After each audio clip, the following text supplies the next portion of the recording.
వీక్షకులందరికీ నమస్కారం.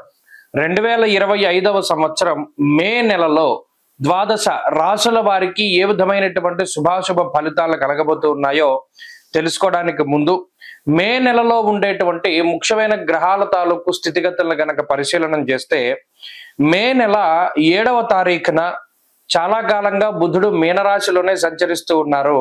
ఆయన తన యొక్క నీచ క్షేత్రాన్ని వదిలిపెట్టి మేషరాశిలోకి ఆయన సంక్రమణం చేయబోతూ ఉన్నారు. అనగా 7వ తారీఖు మే బుధుడు అశ్విని నక్షత్రంలోకి మారుతారు, అంటే మేషరాశి సంచారం.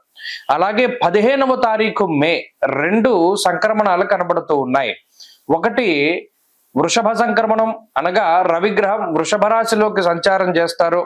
తర్వాత పుష్కరాలు ప్రారంభమయ్యేటువంటి రోజు. అది ఎంత గొప్ప రోజు అంటే రవి సంక్రమణ పుణ్యకాలము మరియు గురుడు సంక్రమించేటువంటి పుణ్యకాలము 15వ తారీఖు నాడు చాలా గొప్ప రోజు. ఆ రోజునే 2 గ్రహాలు మారుతూ ఉన్నాయి. గురుడు మిథున రాశిలోకి ప్రవేశిస్తున్నారు, రవి వృషభంలోకి ప్రవేశిస్తున్నారు. అలాగే మే నెల 21వ తారీఖున రాహుకేతువుల యొక్క మార్పు, అనగా కుంభరాశిలోకి రాహు యొక్క మార్పు మరియు సింహరాశిలోకి కేతువు యొక్క ప్రవేశం జరగబోతూ ఉన్నది. అలాగే మాసం చివరిలో బుధుడు మరలా మేషాన్ని వదిలిపెట్టి వృషభంలోకి వెళ్ళిపోతారు. మిగతా గ్రహాలన్నీ, అనగా శనేశ్వరుడు శుక్రుడు మీనరాశి యందు ఉన్నారు. అలాగే కుజుడు కర్కాటక రాశి యందు సంచారం చేస్తూ ఉన్నారు. ఇక్కడ చూడండి, ఈ మే నెల చాలా కీలకమైనటువంటి మాసం. దీర్ఘ సంచార గ్రహాలైనటువంటి గురుడు రాహుకేతువులు ఏకకాలం ముందు ఒకే నెలలో, రవి గురులు అయితే ఒకే రోజు మారుతూ ఉన్నారు. 6 రోజుల వ్యవధిలో గురు రాహుకేతువులు మారుతూ ఉన్నారు.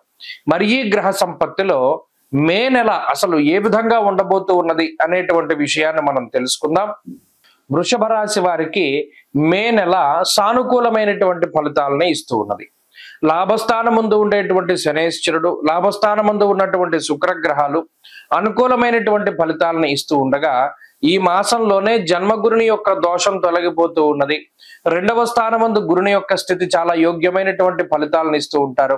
అలాగే దశమ కేంద్రంలోకి రాహు వెళ్ళడం చాలా అనుకూలమైనటువంటి పరిస్థితి. దీనితో పాటుగా 3య స్థానమందు కుజుని యొక్క సంచారం కూడా చాలా అత్యద్భుతమైనటువంటి ఫలితాలని ఇస్తుంది. అయితే ప్రత్యేకించి ఈ నెలలో ఇబ్బంది పెట్టేటువంటి గ్రహాలు ఏవైనా ఉన్నాయి అంటే అది రవిగ్రహము, బుధగ్రహము. కేవలం 2 గ్రహాల ప్రతికూలత మాత్రమే వృషభ రాశి మీద కనబడుతూ ఉన్నది. ఇది చాలా చిన్న విషయం. ఒక్కొక్కసారి రవిగ్రహం ప్రతికూలించడం వల్ల కొంత నీరసము, నిస్సత్వ, అలాగే కొంత ఆత్మస్థైర్యం లోపించడము, లేదా ప్రత్యేకించి వ్యయస్థానంలో రవి ఉన్నప్పుడు స్వస్థాన నాశనం చేయవ బంధురోగో ధనక్షయం అన్నది శాస్త్రం.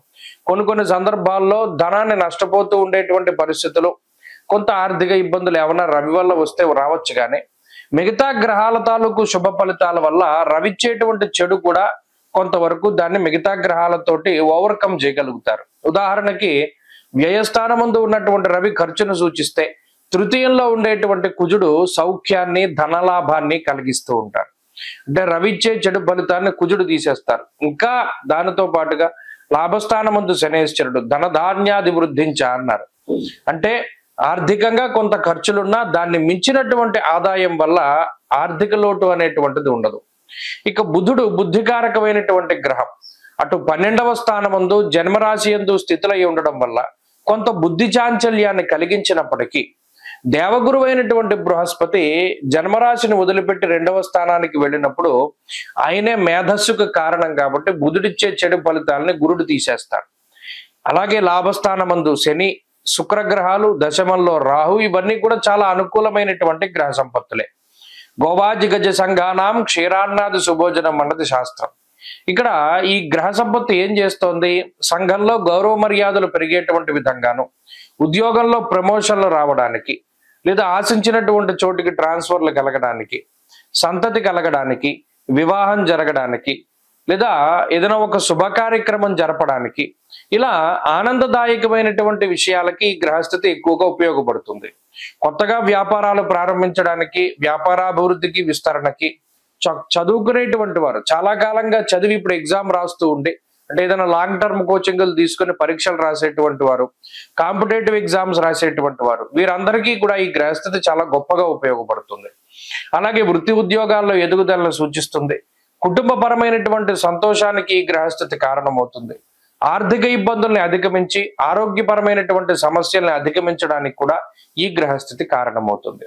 కాబట్టి ఇక్కడ ఈ రవి బుధుల తాలూకు వ్యతిరేకత మే నెలలో ఉన్నప్పటికీ కూడా మిగతా గ్రహాలన్నీ కూడా వాటిని అధిగమించేలాగా, అంటే రెండు గ్రహాలు ఇచ్చేటువంటి దోషాన్ని తీసేసేటువంటి విధంగా ఫలితాలు ఇస్తూ ఉన్నారు. కాబట్టి మే నెలంతా కూడా వృషభ రాశి వారికి అనుకూలమైనటువంటి ఫలితాలనే మనం చూడవచ్చును. ఇంకా ఈ రవి బుధుల తాలూకు వ్యతిరేకతలను కూడా తగ్గించుకోవడానికి ప్రత్యేకించి ప్రతిరోజు ఆదిత్య హృదయ స్తోత్ర పారాయణ చేస్తూ ముందుకు వెళ్ళడం, అలాగే ఆదివారం నాడు మధ్యమాంసాలని భుజించకుండా, ప్రత్యేకించి తైల సంస్కారాలు అవి చేయకుండా ఏదైనా సూర్యోపాసన లేదా ఆ రోజు మడిగా పరవాన్నం వండుకుని దాన్నే రోజంతా కూడా భుజిస్తూ ఉండడం, ఆవు పాలతోటి పరమేశ్వరుడికి అభిషేకం చేయడం, జిల్లేడు పువ్వులను మాలగా కట్టి శివునికి సమర్పించడం, ఇటువంటివి చేస్తూ ఉండడం, అలాగే విష్ణు సహస్రనామ స్తోత్రాన్ని పఠిస్తూ ఉండడం, ఇటువంటి వాటి వల్ల కూడా ఈ మే నెలలో మరింత అనుకూలమైనటువంటి ఫలితాలని ఈ రాశి వారు పొందగలుగుతారు. మే నెల 15వ తారీఖున దేవగురు అయినటువంటి బృహస్పతి ప్రస్తుత వృషభ రాశి సంచారాన్ని వదిలిపెట్టి మృగశిర నక్షత్రం 3వ పాదం మిథున రాశిలోకి, అనగా మిథున సంక్రమణం ఆయన చేయబోతూ ఉన్నారు. ఈ సంక్రమణంలో భాగంగా ద్వాదశ రాశుల వారికి ఏ విధమైనటువంటి శుభాశుభ ఫలితాలు కలగబోతూ ఉన్నాయి, అలాగే ప్రత్యేకించి ఈ గురుని యొక్క సంచారానికి సంబంధించినటువంటి సందేహాలు కొన్ని ఉంటాయి. ఉదాహరణకి మిథున రాశిలో గురుని యొక్క సంచారం ప్రారంభమైనప్పుడు సరస్వతీ నదీ పుష్కరాలు అనేటువంటివి వస్తాయి. అలాగే ఈ గురుడు ప్రత్యేకించి ప్రతి సంవత్సరం గురుర్ ద్వాదశ మాసాన్ని త్రింశన్మాసంశనేశ్చరః, గురువు 12 నెలల పాటు ఒక రాశి యందు సంచారం చేస్తారు జనరల్ గా.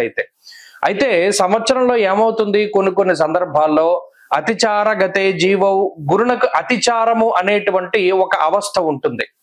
అలాగే వక్రత్వము అనేటువంటి మరొక అవస్థ కూడా ఉంటుంది. అంటే సాధారణంగా గురుడు ప్రతి సంవత్సరంలోనూ కూడా 2 రాశుల్లో సంచారాన్ని చేస్తారు. ఇదే గురువు ఒక సంవత్సర కాలంలో 3 రాశుల్లోకి ప్రవేశం చేస్తే అది అరిష్ట యోగంగా చెప్పబడింది జ్యోతిష్ శాస్త్ర రీత్యా. సాధారణంగా ఏమవుతుంది అంటే ఒక 9 నెలల పాటు రాశిలో ఉండి ముందు రాశిలోకి వెళ్ళి వక్రించి మళ్ళా వెనక్కి వస్తూ ఉంటారు. కానీ ఇక్కడ గురుని యొక్క ఫలితాలు చెప్పేటప్పుడు ఏం చెప్తాము, సంవత్సర కాలం పాటు ఈ ఫలితమే ఉంటుంది అని చెప్తాం. శ్రోతలు ఏం చేయాలి అంటే, ఇప్పుడు మిథున రాశిలో గురుని యొక్క సంచారం వల్ల ద్వాదశ రాశులకి ఫలితాలు మనం చెప్తూ ఉన్నాం. మధ్యలో అక్టోబర్ నెలలో గురుడు పునర్వసు 4వ పాదంలోకి వెళతారంటే కర్కాటక రాశిలోకి వెళ్ళి మళ్ళా డిసెంబర్ నెలలో మిథున రాశిలోకి వస్తారంటే మరలా బ్యాక్ వస్తారు. ఆ 2 నెలలు మినహాయించి మిగతా 10 నెలలకి ఈ ఫలితం అనేటువంటిది అన్వయం అవుతుంది. కాబట్టి ఆల్మోస్ట్ సంవత్సరం పాటు కూడా గురుడిచ్చేటువంటి ఫలితాలు ఏ విధంగా ఉన్నాయనేటువంటి విషయాన్ని మనం చాలా క్లుప్తంగా ఈ వీడియో ద్వారా తెలుసుకొనవచ్చును. అలాగే గురుని యొక్క కారకత్వాలు కొన్ని ఉంటాయి. యజన కీర్తి గృహ కాంచన పుత్ర వస్త్ర అశ్వాది కారకో గురు, దేవగురువు అయిన బృహస్పతి సంతానానికి కారకుడు, వాహనానికి కారకులు ఆయన. అలాగే గృహానికి భూమికి సంబంధించినటువంటి కట్టుబడులకి వాటికి కూడా కారకులు, యజ్ఞయాగాది క్రతువులకి కారకులు, తీర్థయాత్రలకి దైవ దర్శనాలకి వీటికి కారకులు. ఒక్క గురుడు జాతకంలో గోచార రీత్యా బలంగా ఉంటే, జాతకంలో బలం తక్కువగా ఉన్నా కూడా కొన్ని సందర్భాల్లో గోచార గురుడు చాలా వరకు కాపాడతారు. కాబట్టి ఈ విషయాన్ని మనం దృష్టిలో పెట్టుకోవాలి. గురుబలం లేదు గోచారంలో అంటే ఆ సంవత్సరం అంతా అదృష్టం ఉండదు, దైవ బలం ఉండదు, ఏ పని చేసినా కలిసి రాదు అనేటువంటి విషయాలు ఉంటాయి. కాబట్టి ప్రతి రాశికి ఈ ఫలితాన్ని మనం అన్వయం చేసుకుంటూ వెళదాం. ఈ గురుని యొక్క మార్పు.